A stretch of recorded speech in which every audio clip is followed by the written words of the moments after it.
শুভ সকাল। ট্রাফিক সম্প্রচার কার্যক্রম বাংলাদেশ বেতারের নিয়মিত আয়োজন শ্রুতি গল্পে সকলকে স্বাগত জানাচ্ছি। আজ আমরা শুনব বিশিষ্ট কথাসাহিত্যিক হাসান আজিজুল হকের লেখা গল্প হেমাপ্যাথি অ্যালোপ্যাথি এর প্রথম পর্ব। গল্প পাঠে আছি আমি আয়েশা সিদ্দিকা মনি। ৩০-৩৫ বছর আগে আমাদের গাঁয়ে দুজন ডাক্তার ছিলেন, একজন হোমিওপ্যাথ আর একজন অ্যালোপ্যাথ। গাঁয়ের লোক ঠিক ঠিক বলতে পারত না, একজনকে বলতো হেমাপ্যাথি আর আরেকজনকে বলতো অ্যালোপ্যাথি। দুজনের চিকিৎসার ধরন ছিল বাঁধা, ওষুধও দিতেন একরকম। হোমিওপ্যাথ অঘোর ডাক্তারের কাছে গেলেই একটুখানি সাদা ময়দার মতো গুঁড়োতে ২-৩ ফোঁটা স্পিরিট টপ টপ করে ফেলে ৩-৪টি পুরিয়া করে দিতেন। খেতে ভালোও লাগতো না, মন্দও লাগতো না। কখনো কখনো আবার স্রেফ টিউবওয়েলের পানিতে ২-৩ ফোঁটা স্পিরিট মিশিয়ে দিয়ে বলতেন, যা খাগে। ওষুধ হাতে নিয়ে আমি হয়তো ফস করে জিজ্ঞেস করে বসতাম, ডাক্তারবাবু ভালো হবে তো? অঘোর ডাক্তার দাঁত মুখ খিঁচিয়ে বলে উঠতেন, ভালো হবে না মানে? ভালো হয়ে উপচে পড়বে, যা ওষুধ খাগে। আমি বলতাম, পেটের ভেতর গড় গড় করে। ও কিছু না, ব্যাং হয়েছে তোর পেটে। ওরে বাবা, ব্যাং হয়েছে আমার পেটে, গো গো শব্দ হয় যে ডাক্তারবাবু। ও কিছু না, ব্যাং ডাকে গো গো করে। আমার ওষুধ যেই এক পুরিয়া খাবি, দেখবি তখন ব্যাঙের লাফানি। কি করে দেখবো ব্যাং যে পেটের ভেতরে? অঘোর ডাক্তার তখন বলতেন, ওরে বাবা, দেখবি মানে বুঝবি, বুঝবি ঠেলা। এই হচ্ছে আমাদের গাঁয়ের ১ নম্বর ডাক্তার অঘোর বাবুর কথা। এবার ২ নম্বর তোরাব ডাক্তারের কথা বলি। আগেই বলেছি, ইনি ছিলেন অ্যালোপ্যাথ ডাক্তার। কি করে যে তিনি ডাক্তার হয়েছিলেন তা কেউ জানে না।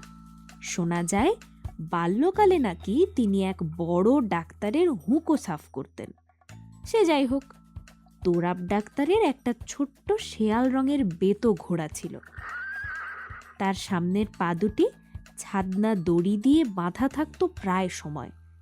এই বাঁধা পা নিয়ে লাফিয়ে লাফিয়ে গায়ের আশেপাশে চড়ে বেড়াতো ঘোড়াটা। কারো ক্ষতি করতে দেখিনি কোনোদিন। তোরাব ডাক্তার খালি ডাক্তারই করতেন না, কিন্তু নিজের হাতে হাল চাষ করতেন। বর্ষা আর শীতের সময় ডাক্তারির ধারও ধারতেন না তিনি। বর্ষাটা হচ্ছে চাষবাসের সময়, আর শীতকালটা হচ্ছে ফসল কাটার মরশুম। এই সময় রোগী মরে গেলেও তোরাব ডাক্তারকে পাওয়া যাবে না। বর্ষা আর শীতে গায়ের লোকদের রোগী হয়ে শুয়ে থাকার কোনো উপায় নেই। এই ২ সময়ে কাজ করতে না পারলে পেটে ভাত জুটবে না। কাজেই রোগ টোগ সব শিকেই তুলে রেখে দিতে হতো তাদের বাধ্য হয়ে। এরপর শরৎকাল এলে তোরাব ডাক্তারের মোটামুটি অবসর হতো, আর গায়ের লোকদেরও রোগী হয়ে শুয়ে থাকার একটু আধটু মকা মিলত। আর এই সময়ের জন্যেই যেন ওঁত পেতে থাকতো ম্যালেরিয়া জ্বর। বাঘ যেমন গুটি গুটি পায়ে এগিয়ে এগিয়ে হঠাৎ লাফ দিয়ে ঝাঁপিয়ে পড়ে শিকারের টুটি কামড়ে ধরে, ঠিক তেমনি করে ম্যালেরিয়া জ্বর এসে গায়ের গরিব লোকদের ওপর ঝাঁপিয়ে পড়ত। এটা ঘটত আশ্বিন মাস থেকে। ম্যালেরিয়ার মতো বাঘা জ্বর তখন আর কিছু ছিল না। ঘরে ঘরে মানুষ ছেঁড়া কাঁথা, ন্যাকড়া, তেনা গায়ে চাপিয়ে কোঁকাতো। আর সে কি কাঁপুনি! কাঁপুনি থামাবার জন্য পাথরের জাঁতা পর্যন্ত গায়ে চাপাতে দেখেছি। এই সময়টাই ছিল তোরাব ডাক্তারের মজা। ঘরে ঘরে লোক ম্যালেরিয়া জ্বরে ধুঁকছে। চিকিৎসার জন্য তোরাব ডাক্তার ছাড়া আর কোনো গতি নেই। ম্যালেরিয়া পুরনো হয়ে গেলে কিছুতেই সারতে চায় না। পেটের মধ্যে পিলে উঁচু হয়ে ওঠে, হাত পা হয়ে যায় প্যাকাটির মতো সরু। তোরাব ডাক্তারের এইরকম অনেক পিলে ওঠা পুরনো ম্যালেরিয়া রোগী ছিল। রোগের আরেকটা সময় ছিল চৈত বৈশাখ মাস। এই সময়টায় কলেরা আর বসন্ত হয়ে গ্রামকে গ্রাম সাফ হয়ে যেত। ম্যালেরিয়া আর কলেরার সব রোগী তোরাব ডাক্তারের। এখানে অঘোর ডাক্তারের কোনো ভাগ ছিল না। জ্বর হলে, সর্দি হলে, বেশি খেয়ে বা অখাদ্য কুখাদ্য খেয়ে পেট ছিঁড়ে দিলে লোকে অঘোর ডাক্তারের কাছে যেত। আনা 2 পয়সা দিলেই তিনি দিয়ে দিতেন 2-3 পুরিয়া ওষুধ। পয়সা দিতে না পারলে ধারেও দিতেন। এমনকি একটা লাউ বা 2টো শশা নিয়ে গেলেও তিনি রোগী ফেরাতেন না। অঘোর ডাক্তারের চাষবাসও ছিল না, ভিনগাঁয়ে কলেজ আবার ঘোড়াও ছিল না। হোমিওপ্যাথি ওষুধ রাখার জন্য একটা কাঠের বাক্স ছাড়া চিকিৎসার সরঞ্জাম বলতে আর কিছুই ছিল না তার। তবে ওরকম বাক্যবাগীশ লোক লাখে একটা মিলবে কিনা সন্দেহ। তিনি বলতেন, বলি মরতে তোরা আমার কাছে আসিস কেন বল দিকিনি, তোরাপের কাছে যা না। তা তো যাবি না, গেলে যে বেটা কষাই ঘাটটি মোটকে তাজা রক্ত খাবে তোদের। বলি এ কি ডাক্তারি বল দিকিনি তোরা। তুই বললি আমার অসুখ করেছে, আর অমনি তোরা হয় ছুরি বার করবে, না হয় কোদাল বার করবে, না হয় কুড়োল বার করবে। একজন রোগী হয়তো বাধা দিয়ে বলল, না না ডাক্তার বাবু, তোরাব ডাক্তার আবার কোদাল কুড়োল কবে বার করলে? ওই হলো, লাঙলের ফালের মতো ছুঁচলা একটা বোতল বার করলো। কি না ইঞ্জেকশন দিব, গলা কাটবো, মারবো, ধরবো, তারপর ওষুধ চাও, দেবে তোমাকে 1 বোতল পিশাচের রক্ত। ওয়াক থু! যেমন দুর্গন্ধ তেমনি বিশ্রী স্বাদ, স্যা স্যা স্যা। আর আমাদের হোমিওপ্যাথ কি করছে? বাঘ যেমন ভেড়ার পাল তাড়িয়ে নিয়ে যায়, ঠিক তেমনি করে একটি পুরিয়ার আমার এই ওষুধ তোমার পায়ের আঙ্গুলের ডগা থেকে জীবাণু বাবাজিদের খেদাতে খেদাতে মাথার চুলের ডগা দিয়ে বার করে দিচ্ছে, অথচ তুমি জানতেও পারছো না।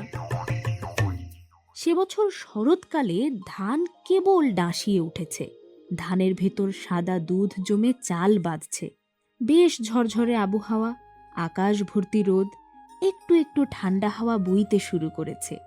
এমনই এক সময়ে হুড়মুড়িয়ে চলে এলো ম্যালেরিয়া জ্বর।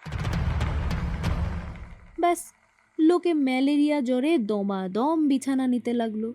ছেলে বুড়ো কেউই বাদ যায় না। ম্যালেরিয়া যাদের পুরনো হয়ে গেছে তাদের তো খুব মজা।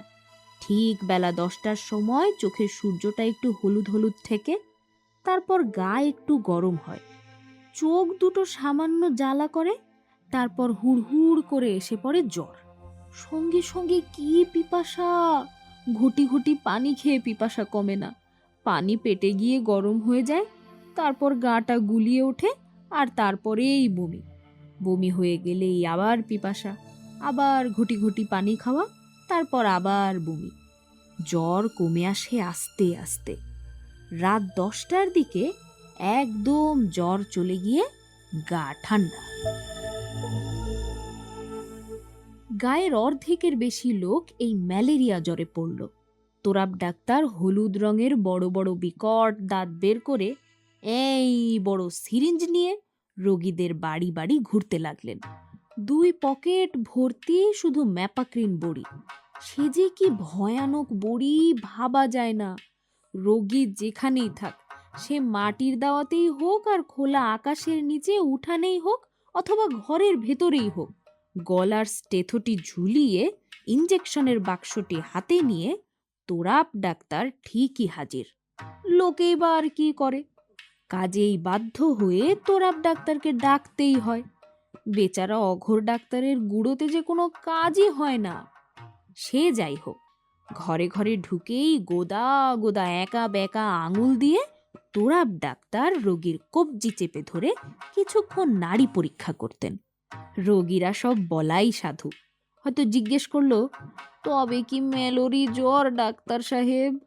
তোরাব ডাক্তার দাঁত কড়মড়িয়ে বলতেন, তাছাড়া আর কি হবে, এই যে দেখাচ্ছি মজা, একটি ইঞ্জেকশনে ম্যালেরিয়ার ভূত ছাড়াবো।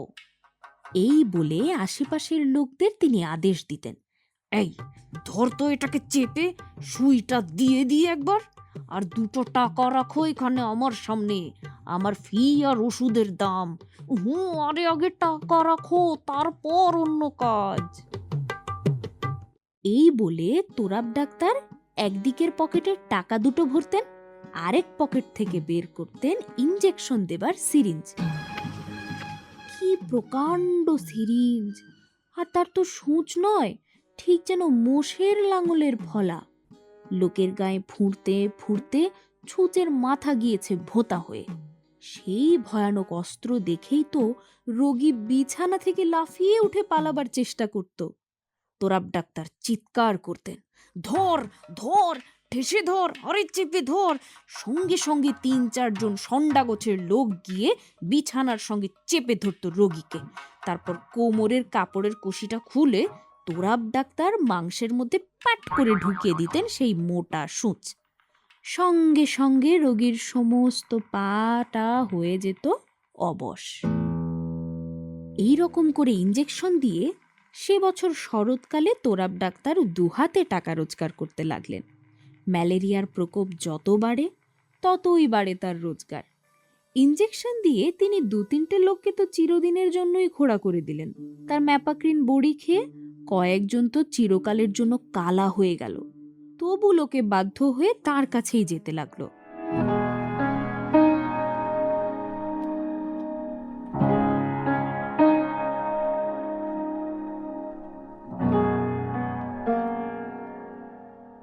সুপ্রিয় শ্রোতাবৃন্দ, এতক্ষণ শুনলেন বিশিষ্ট কথা সাহিত্যিক হাসান আজিজুল হকের লেখা গল্প হেমাপ্যাথি অ্যালোপ্যাথি এর প্রথম পর্ব।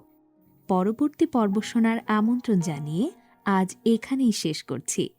সকলের জন্য রইল অশেষ প্রীতি ও শুভেচ্ছা।